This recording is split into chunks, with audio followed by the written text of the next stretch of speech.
What's up, everybody? Coach Stubbe here. Today I'm going to be taking you through how we would coach the hands-free front squat at performance course.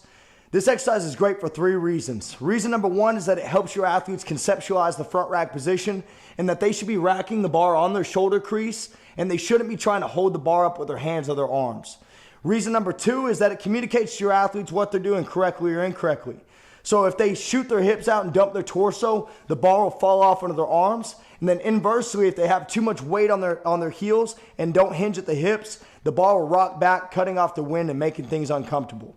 Reason number 3, and the one that we've all gotten, is your athletes coming up and saying, "Coach, my wrist hurt, I'm uncomfortable, and when the heck are we gonna back squat?" This takes all of the wrist limitations out of the equation, and ultimately that'll allow us to address those limitations in between sets on the rack or on the platform to prepare them for later blocks. How we coach the technique is we want to take a slightly wider than shoulder width grip. We want to pull ourselves under the bar, lifting it off of the J-cups and walking ourselves out. From there, I want my feet straight under my frame or slightly wider. I want to push my big toe through the ground, lifting my arch so I have a stable platform to squat on. From there, I'll extend my arms straight out in front of me, reaching to the wall, and then raising my hands slightly above my shoulders to create a good stable platform for the front rack position. From there, I'll brace my core by inhaling through my nose. I will hinge and bend at the knee simultaneously, controlling myself into the bottom of the squat until my hip is below my knee. I'll give you 2 good reps. It'll look like this. You want to brace, bend, and hinge.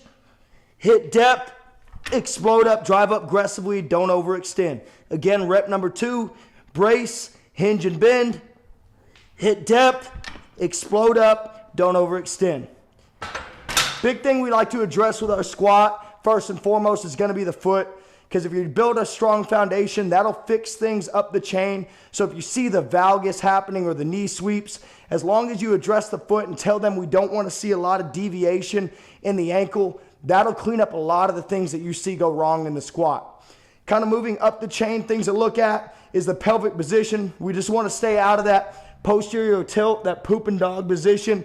This gives extension inputs in the lumbar and will ultimately end up resulting in an injury down the road. Last thing is we talked about arm position, reaching out in front of me. This is just to increase the surface area to which I can put the bar on. We find that a lot of times our athletes are really retracted, creating really small surface area for that bar to rest on and stabilize on.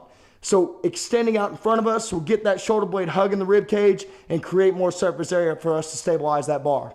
If you haven't given it a try, go ahead and try it out with your athletes. Subscribe to the channel so you guys don't miss any future videos. Until next time, thanks guys.